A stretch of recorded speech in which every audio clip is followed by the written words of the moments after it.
আচ্ছা, আর কারা কারা আমার মতো করেন বলুন তো?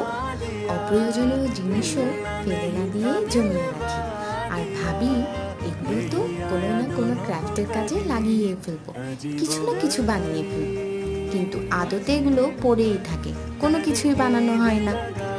আর এখন তো ফেসবুক, ইউটিউব আর ইনস্টাগ্রামে ক্রাফট আইডিয়ার কোনো অভাবই নেই। সবসময় কিছু না কিছু আইডিয়া মাথায় ঘুরতেই থাকে।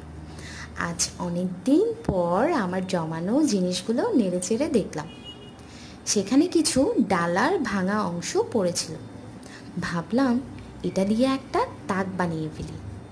যদিও এটা তেমন একটা মজবুত হয়নি।